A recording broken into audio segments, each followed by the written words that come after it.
The Magic Lamp by Luigi di San Giusto. Once upon a time there was a poor woman who bought a lamp from the neighbouring grocer.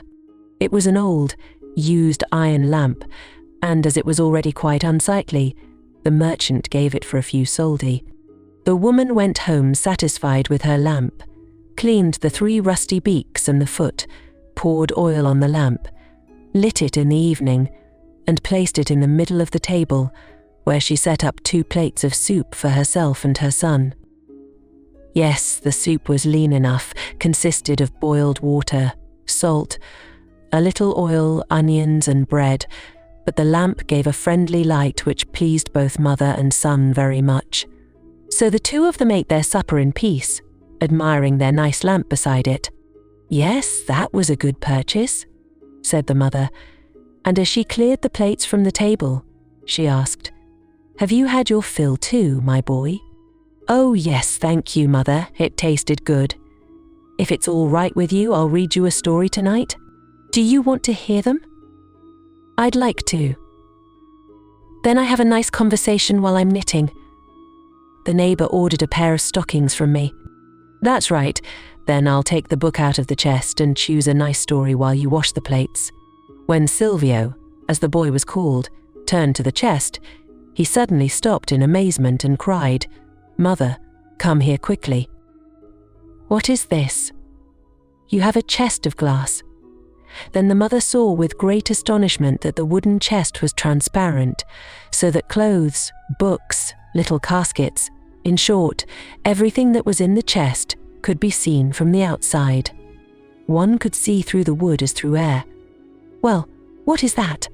The 2 asked each other in surprise, and when Silvio's ass happened to fall on his bed, he saw through the mattress an old, forgotten black horse lying there, of which he had no idea how he had gotten there. "Mother, I'll tell you something. You bought a magic lamp and nothing else." "Yes, is there such a thing?"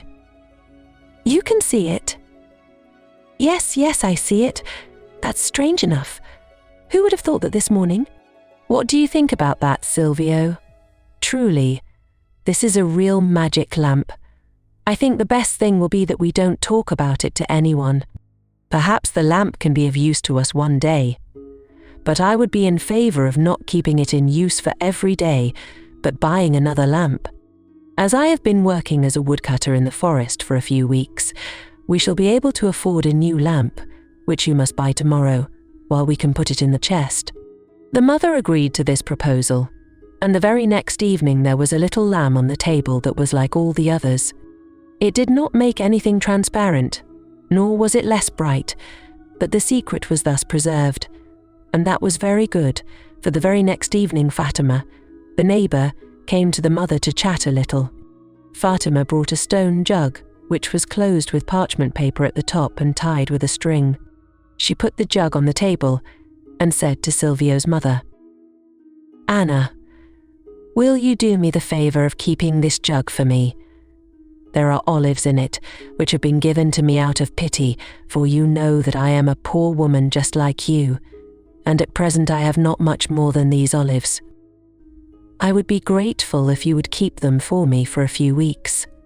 My daughter Leah, who is married in Lombardy, has had a child, and feeling a little weak, she has asked me to come to her for a while. I think I'll be back in a fortnight, and I'd be glad to be able to pick up the olives from you again." "Of course," answered Anna, "I will keep the olives for you, and you need not worry that we will eat them. My Silvio and I are not the people who touch wrongful property, so you can travel quietly. My good Anna, to whom do you tell that? If I didn't have so much faith in you, I wouldn't bring the olives into your house. Nowadays, one is happy for every olive if one is as close to it as the 2 of us. But if I should be a little better in a fortnight, God willing, I won't care to leave you a few olives on my return, when you are in desperate need of olives. It is a gift from God that cannot be valued highly enough. Well, now I have to go, because I want to borrow a travel bag from Landa. Oh God, yes. If you have to travel and don't have a travel bag, then you have to rely on the kindness of your neighbours. Well, farewell, good Anna." Farewell, good Silvio, stay healthy, and goodbye. Goodbye, and have a good journey. Fatima. Greet your daughter very much too. We wish her a speedy recovery. Thank you, and again, take good care of my olives. We won't think of anything else, Silvio called after her, laughing. When at last the door closed behind Fatima, he said to his mother, what did Fatima have with her olives? For years, the olive harvest has not been as abundant as this year. You get them as a gift, and they are ridiculously cheap this year. Picking up olives, that's laughable. Well, she won't be able to buy olives in the winter, and she wants to take a little precautions. That will be it. Of course, I do not believe that anyone would have stolen the olives from her own house, especially as she locks the door well. But that is none of our business. We'll pick up the olives and that's it. For Silvio, it was not quite finished. Fatima herself had aroused curiosity in him by her broad chatter. The woman was considered by some villagers to be a miser who was not poor at all, but rather wealthy, but nothing was known for sure. In order to make sure of whether and what was actually in the stone jug, Silvio waited one evening until his mother had gone to sleep. He could light the magic lamp and shine through the stone jug. There were indeed olives in the jar, but under the olives at the bottom of the jar shimmered a number of gold coins. Seduced by such a sight, Silvio began to empty the stone jug to take a closer look at the gold pieces. Yes, it was true. They were genuinely honest pieces of gold, but they could not do the olives any good. He was right about that. He who has gold pieces puts them in a stocking, as far as I know and is known, though not from personal experience. Olives in oil. Well, that may be true, but olives and gold pieces together can do neither one nor the other any good. Silvio probably thought the same and first put the olives back in the olives jug. Now, of course, he could have placed the gold pieces on top of the olives, which would have made Fatima more comfortable if she needed a gold piece, but our Silvio did it differently. He left all the olives alone for himself, tied the jug with the parchment paper over it, and put it in the kitchen cupboard. But he put the gold pieces in his own pocket, in which there was enough space, but of course he did not say a word to his mother about what he had done, while we think our part about it, each for himself. The daughter of Fatima, however, seemed to have recovered very quickly, because a few days after Silvio's theft, Fatima turned in and demanded her olives back.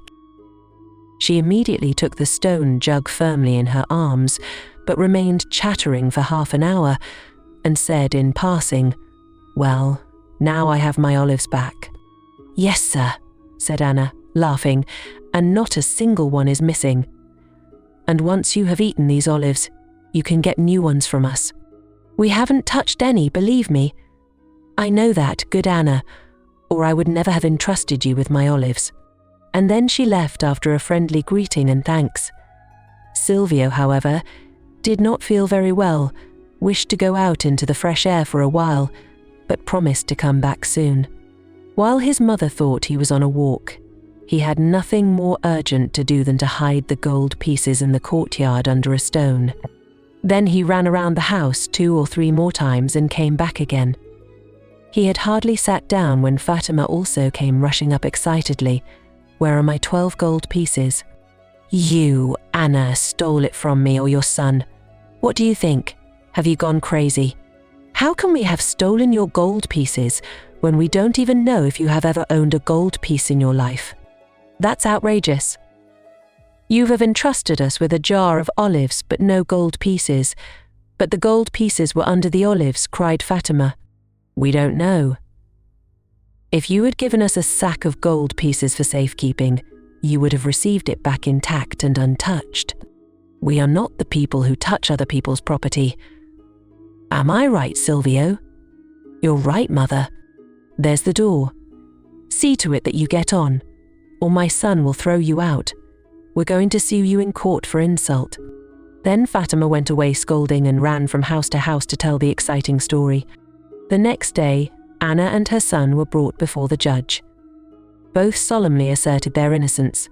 The judges thought it somewhat suspicious with the Fatima, with its gold pieces and olives, and in addition to that, not a single gold piece was found in Anna's house. In short, Anna and her son were acquitted and allowed to go home. Anna calmed down again, but her son, who had a guilty conscience, became more and more restless, until one day his mother said to him, "Listen, my boy, you should go a little abroad. You can find work elsewhere, and if you earn well, you can send me some money, and if you don't, I'll get by on my own." This pleased Silvio, and he immediately took leave of his mother and left the house, but not without the 12 gold pieces which he put in his pocket. As he walked across the country, saw the flowers blooming in the meadows, and heard the birds singing carelessly, he became very sad because he had stained his young soul with a sin. Towards evening he came to a river over which a bridge led. It seemed to him that walking was a little difficult for him, and when he got to the middle of the bridge, his feet and legs became so heavy that he could no longer move forward. There was an old man guarding the bridge. He saw how shaky Silvio was on his feet and called to him, "Listen, young man, I see you are not good on your feet. This bridge here is enchanted, and if you carry anything with you that does not belong to you by right, I would advise you to turn back and remember that wrong property can never prosper." Silvio blushed up to his ears and said stammeringly, "I thought so at once, and I thank you very much for the good advice." Then Silvio turned around and got home that same evening. The mother said, "That was a short journey, my son." Silvio, however, threw himself at her feet, weeping, and confessed his bad deed. "Forgive me, mother. I will certainly never do it again." "Well, my son, I don't want to be angry with you, but bring the money back to Fatima at once. She must not have gone to bed yet." Silvio left immediately, but found Fatima's door locked, but he looked through the kitchen window. Fatima sat at the table by the light of a candle and counted her money.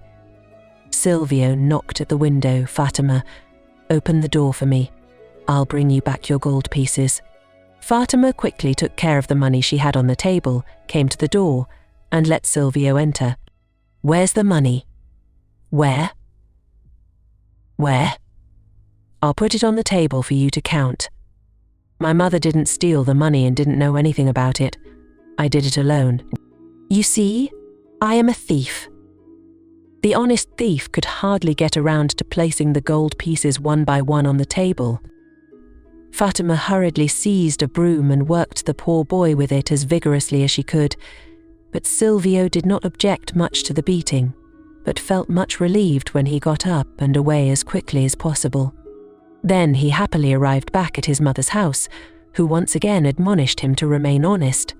"I will," answered Silvio faithfully, "but if it pleases you, I should like to practice honesty a little longer in a foreign country."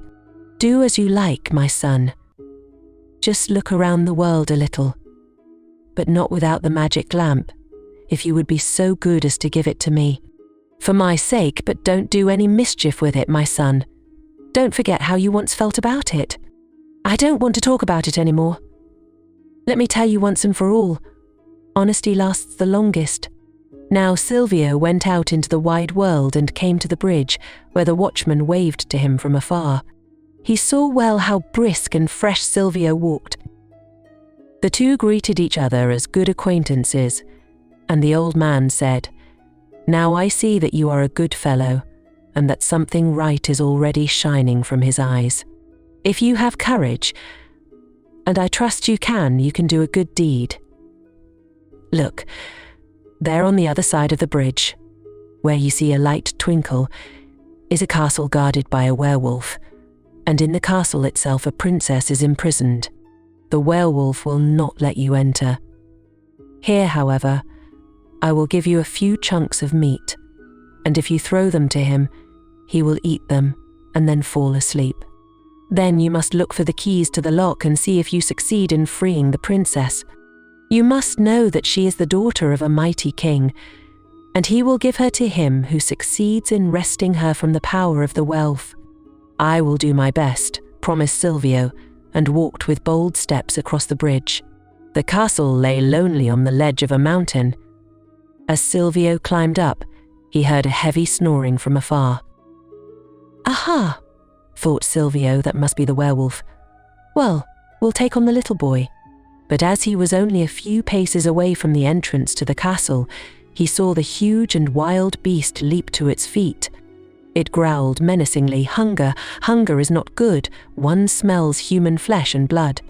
Just come here, you little Christian, if you are not too thin." Oh, the invitation sounded questionable.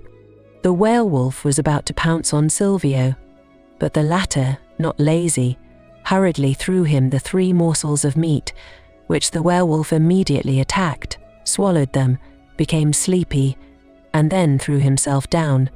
Silvio waited a little while to make sure that the werewolf had fallen asleep thoroughly. Yes, it was good that way. He started snoring. Silvio regretted not having any weapons with him, so he could not take advantage of the opportunity to kill the werewolf on the spot, for his tiny pocket knife would not have been enough to finish off such a powerful monster. It was not a pleasant moment when Silvio was compelled to step over the sleeping animal, but fortunately for Silvio it did not awaken, and so he was able to enter the castle unhindered through the large gate. He came into a closed courtyard, looked around and noticed a lighted window on the ground floor.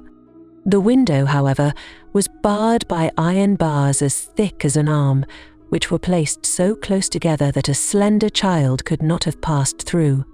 Silvio thought about what to do, and whistled thoughtfully to himself. Suddenly, a beautiful girl's face appeared at the window, which was immediately opened. "Please, don't be frightened, it's only me, Silvio. And are you perhaps the princess who is imprisoned here?" "Yes, I am Princess Amanda. And what do you want here?" She smiled at him with a certain melancholy, but at the same time very friendly. "I have come to free you from the werewolf." "Oh, that would be wonderful, but the castle has only 1 door and only 1 window. The crossbars on the window can be lifted, but this requires a small key, which must be hidden somewhere in the house." "I don't know where." "And how can I find such a small key?" "Take this lamp, light it, and go through all the rooms with it. It is a magic lamp that illuminates all solid objects." The princess received the lamp through the grating and went to look for the key. It took a long time for her to come back, and during this time the werewolf was no longer snoring as hard as before. "I can't find it. I can't find the key," Silvio heard the princess complain, while he waited in the greatest impatience and anxiety. At last she uttered a cry of joy. She had discovered the key, no bigger than her little finger, among a pile of chickpeas, and without the magic lamp she would certainly never have found it. She handed the key to Silvio through the window. He unlocked it, opened the grating, and held out her hand to the princess so that she could easily jump down from the cornice. Now it was time to climb over the werewolf again. He grumbled indignantly, as if he felt disturbed in his sleep, but to the great happiness of the 2 fugitives he did not awaken. Hand in hand they now hurried towards the river. Silvio carried in his right hand the lighted lamp, which was a real blessing to him on the way, for night had already fallen. Scarcely had they reached the bridge when the werewolf came after them. Oh, he made faster progress than Amanda and Silvio. They ran as fast as they could, and the watchman saw that Silvio was not coming alone. The princess's white dresses shone in the light of the lamp, and a diadem shimmered in her hair. The watchman called out to them in a loud voice, "Do not be afraid. The werewolf will not reach you again." And indeed, as soon as he was on the enchanted bridge, he could only move forward with difficulty, because he had stolen the princess, and when he had come to the middle of the bridge, snorting and panting, he could go no farther, and threw himself in anger into the river, in which he immediately sank. Silvio and the princess, however, were still afraid, and ran so hard that the lamp slipped out of Silvio's hand and fell into the river. The watchman laughed and said, You must not run after the lamp. It has served you enough. And now come with me, and I will take you to King Majo." The king was overjoyed when he had his daughter back, and immediately asked Silvio, the rescuer, if he wanted her to be his wife. "Yes, if she wants me," Silvio answered timidly, looking inquiringly at the princess. She smiled, gave him both hands, and said, "I will, Silvio." Now the wedding was to be celebrated immediately. At Silvio's request, the king had Silvio's mother brought by 12 counts. At the same time, Silvio sent 100 gold pieces to Fatima so that she too might have a joy. Fatima, ashamed by the noble gift, hurried to the court to throw herself at Silvio's feet. She implored him for forgiveness because she had beaten him once. But he laughed. "No, you did well. I have borne your blows more easily than my bad conscience." When Silvio later became king, he knew how to govern excellently. He established quite sensible laws, and it is said that there were very few thieves during his reign. I hope you liked the story and are interested in more stories on this channel. If you liked it, subscribe to my channel and click on the bell so you don't miss any new stories in the future. Of course, I will be happy about a like.